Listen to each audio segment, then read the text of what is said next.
Well, welcome to this special edition of Global Business here on CGTN. I'm Michael Wong in Beijing. Well, China's annual political high season, known as the Two Sessions, is currently underway. Here on Global Business, our Two Sessions Econ Forum will help you decipher the policies and proposals from China's lawmakers and political advisors each day during the two sessions at 9 p.m. Beijing time, 13 GMT.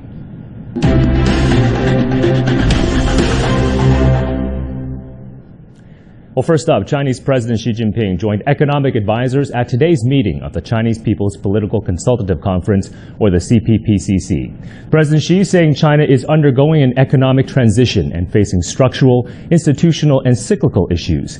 He said the country should take a comprehensive, dialectical, and long-term approach in solving those problems. The president praised private enterprises for their contributions to the economy and encouraged them to overcome difficulties. President Xi added that the market should play a pivotal role in allocating resources and encouraged private enterprises to explore a new path for development. The president also stressed the need to balance market and government functions and avoiding a return to an old-fashioned planned economy. President Xi noted that the pandemic has encouraged some countries to pursue unilateralism and brought challenges to the global economy. President Xi also saying that China supports multilateralism and called for the democratization of international relations. Meanwhile, Premier Li Keqiang has delivered the 2020 Government Work Report to the National People's Congress, and for the first time ever, the report didn't set any specific growth targets due to the ongoing coronavirus pandemic. In terms of fiscal and monetary policy, though, the report saying that China's deficit to GDP ratio will exceed 3.6% in 2020. The central government will add 1 trillion yuan in deficit and issue another 1 trillion yuan of government bonds for coronavirus control. The 2 trillion yuan will be transferred to local governments. Local governments will also be allowed to expand their issuance of special bonds by 1.6 trillion yuan. Existing tax and fee cuts will continue to be applied and save an estimated 2.5 trillion yuan for taxpayers this year. The government will also work to boost financial support for corporations. That includes deferred interest payments and lower financing costs. The report also saying that the central bank would use its policy tools to enable the M2 money supply and aggregate financing to grow at notably higher rates compared to 2019.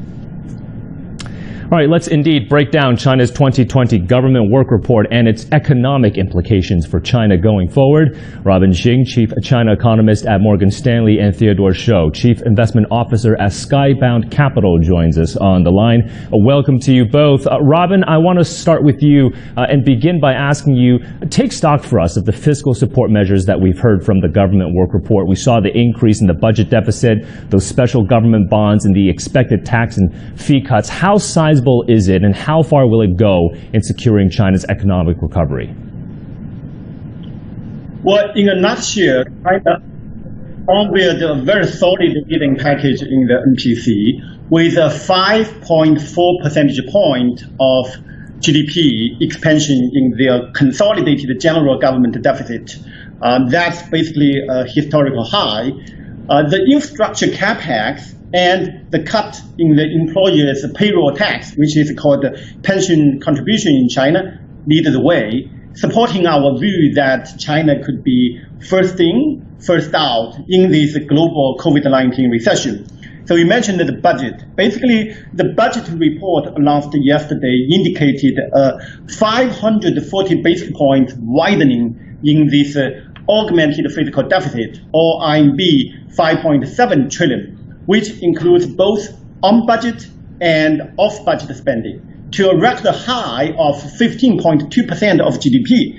That's higher than what recorded in 2009, 14.2%. The net increase in government bond financing, including this central government bond, special COVID-19 treasury, and also the local government construction bond, came in at around RMB 3.6 trillion. But on top of that, you have the amount of fiscal reserves transfer. That's basically transferring the reserves saved from previous years to this year because we are fighting against this COVID-19 recession. And on top of that, you have the Social Security Fund debt deficit expansion. This came in well above market expectations. So this stimulus came on top of the fiscal easing already in place last year, which lifted their consolidated deficit to 9.9% of GDP in 2019 from 7.5% in 2017 to 18. Therefore, this fiscal expansion has been pretty decent if we look at 2020 deficit versus 2017 to 2018. And in terms of your question, what does this mean for the economy? Our estimates show, given half of the expansion will be used to boost public capex, and the other half, around RMB 2.5 trillion, will be in the form of tax and fee cuts for corporates. For example, RMB 1.1 trillion for social insurance contribution cut. This will lead the way to support the economic growth to rebound to around 2% for this year. So China will probably be first in, first out economy in this global COVID-19 recession, given this physical firepower being dispatched on the way. Okay, so a decent sizable fiscal support from China. On the flip side, Theodore, China's monetary policy will be more flexible and appropriate, but the overall tone we heard from the government work report is still prudent. So how do you interpret prudent but more flexible and appropriate?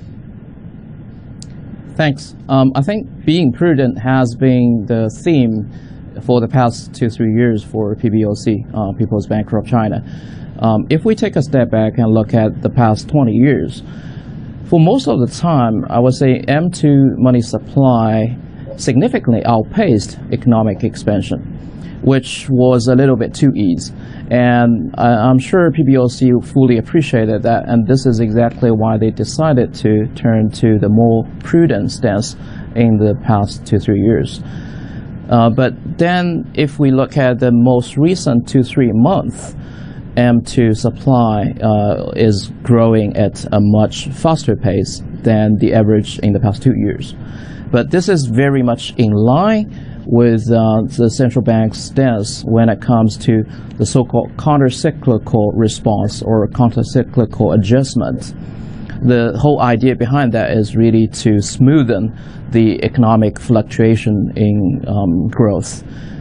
And frankly, with COVID-19 that we just experienced, many of the economic activities have slowed down quite significantly. And this is high time for central bank to step in with a relatively loosening policy. So that's more the flexible and appropriate part.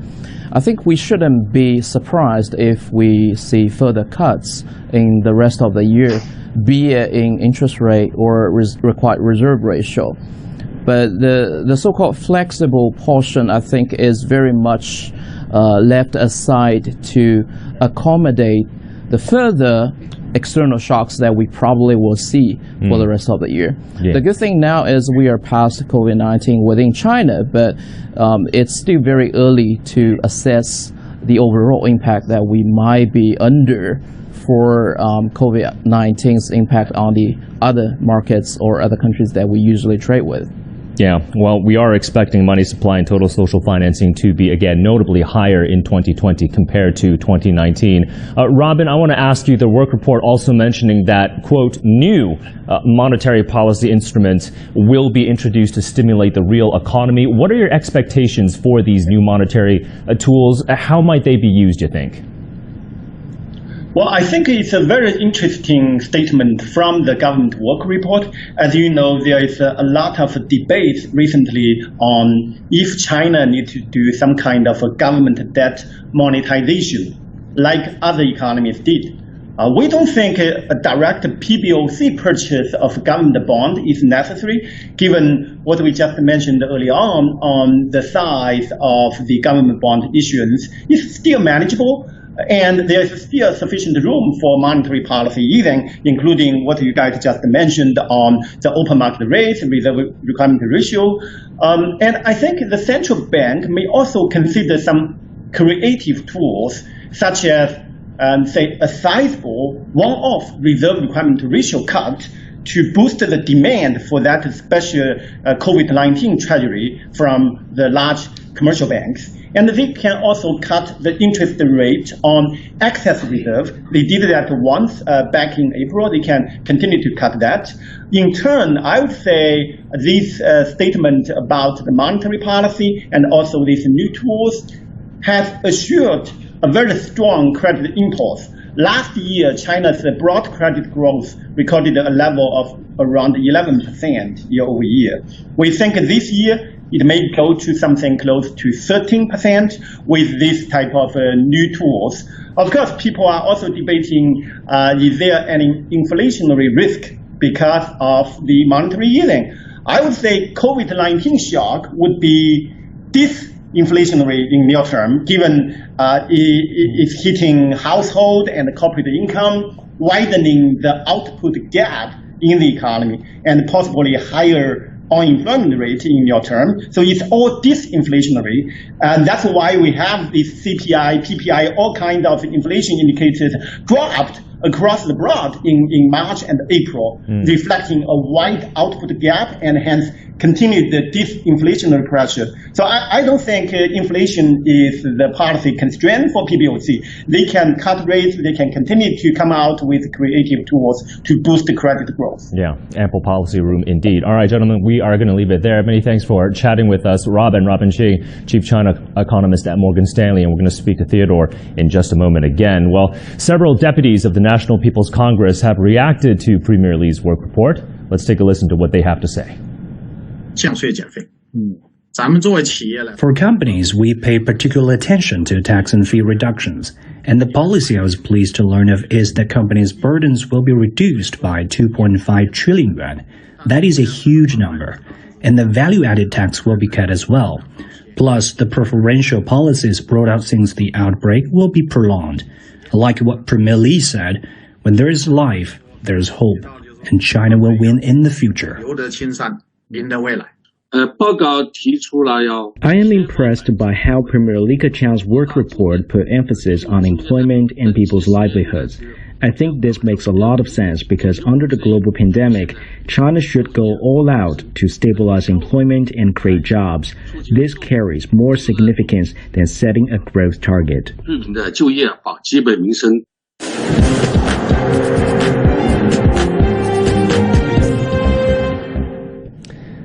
All right, let's continue our discussion of China's two sessions and bring back Theodore Shou from Skybound Capital. We're now also joined by Vivian Jiang, Vice Chair of Deloitte China. Vivian, I want to begin with you. So in addition to your position at Deloitte, you're also a CPPCC member, so a political advisor to the government. Walk us through what kind of proposals you're bringing to the table this year and why these specific proposals.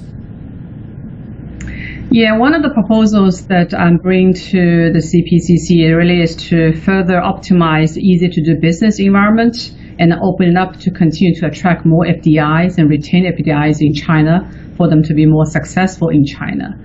I think in the government report by Premier, it continues to emphasize the importance of actively attracting more FDIs as one of the ways to really keep the economies more diversified.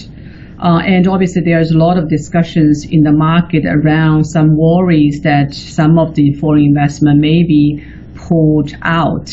But from the survey that we have seen, either from AmChain or European Chain, the data actually points otherwise. This survey tells us that only maybe around 10% of the companies are considering some movements, but purely because of the market itself or some of the supply chain challenge that they face. Others are looking more positively in China, even with more expansion plan. And I think if you look at the data that's shown through April, in terms of FDI, there is actually growth.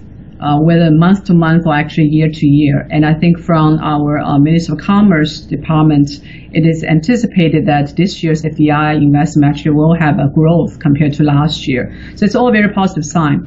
But this year, obviously, this is the first year when the foreign investment law is in place. So in order to continue to boost the confidence level of the foreign investors, we need to make sure that a lot of the measures that's in the foreign investment law are executed properly, such as IP protections and a lot of things that people are very interested in wanting to understand, and such as equal opportunities for government purchases. So these are the points that actually, we want to make sure that the foreign investment law are in place and to be executed properly. The second sort of a suggestion in my proposal really is to continue to make sure that we have a really shorter negative list for open up the door, for investors to look at this market. And obviously, the government has been doing a lot of that, and they're continue to have room for improvement. So really, this is I think that all the measures that government put in place are very positive. Just want to make sure that all the executions are placed so to continue to boost the foreign investments into China. Yeah, I mean, we are expecting a significant cut in China's negative list for this year. Vivian, I just want to continue asking you, based on the support measures that you've seen from China so far, how effective have they actually been in spurring China's economic recovery? Yeah, I think obviously the measure that's in the government report you've probably already seen are quite focused and targeted.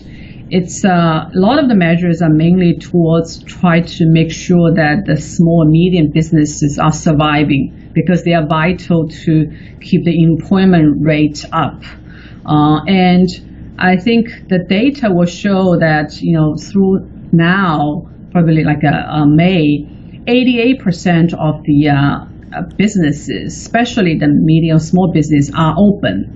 But obviously, they have been some of the close downs for the last 2 or 3 months. And there's also some surveys showing that cash is one of the key sort of business continuity issues. So I think it's yet to see how the measures could be actually accurately executed to those companies or small business that actually needs the money, and to make sure that we help them to survive really the most recent few months in order for them to have a full sort of solid footage to recover. But I think from looking at the measures, they are very targeted and they are very specific, and the number is huge. And we need to continue to monitor really the employment rates and the tax income pieces and a lot of the GDP growth in order to make sure that those the policies are effective. Yeah, and speaking of small and medium-sized businesses, Theodore, what are your thoughts in terms of increasing the target of financing for SMEs to over 40% this year? Principal and interest payments will be delayed until the end of March for next year as well. I mean, how big of a lifeline is this for small businesses? Well, I think this is definitely imperative to small businesses. The 40% target that you mentioned is applicable to the so-called inclusive loans, which refer to the loans extended to micro and small businesses with existing credit line below 10 million RMB. And the number itself looks pretty big, but in fact, it was the government's intention in the past few years to boost extension of such loans to small businesses. Take last year, for example, the target of 30%. Yeah, 40% is great based on the on-the-ground discussion that we have with some small businesses. A lot of them are almost at the brink of bankruptcy. It doesn't mean they don't have a good business model or they have a lack of quality management team. The whole COVID-19 really is a temporary shock. As long as they can go through this easily, I'm sure a lot of them will have benefited significantly from this lifeline. Vivian, back to you. So the government work report also mentioning that China will promote the recovery of consumption. What is China's consumption recovery path going to look like, you think, in the second half of the year? And are you confident that we'll see a more robust consumption recovery based on all the support measures introduced in this year's work report? Yeah, that's also, as what's pointed out in the report, and also what we see in reality is that's also quite targeted. It's not it's sort of defined to be, I think, 4 areas. One is on consumption, right? How do we make sure that, in the report, it's very interestingly, it talks a lot of detail around how do we boost consumptions for restaurants, for street shoppings, and for delivery into villages, and pedestrian walk, like how do we make sure that people actually get onto the street to start to shop. And then second area is about investment. And investment is also quite targeted on new infrastructure projects, sort of high-speed trains, and also to what we call the digital infrastructure, which are 5Gs and all the IoT, those are consumptions. And the third one is on urbanization, and the fourth one is really on regional development. Any measures that government has been taking, it's not only just for the sake of this period, have been taking on those sort of initiatives will continue, but will be quite targeted in those existing sort of initiatives, in addition to just general boosting the consumption confidence level. I felt it's quite targeted again. It's not shooting the dark, and it's on a lot of the existing initiatives, and using this opportunity actually to accelerate those development. I think that's to balance really the immediate response, and also really for the mid-term and long-term sustainable growth of the whole economy. All right. Many thanks for your perspectives on this. Vivian Jiang, Vice Chair at Deloitte China, and Theodore Shou, Chief Investment Officer at Skybound Capital.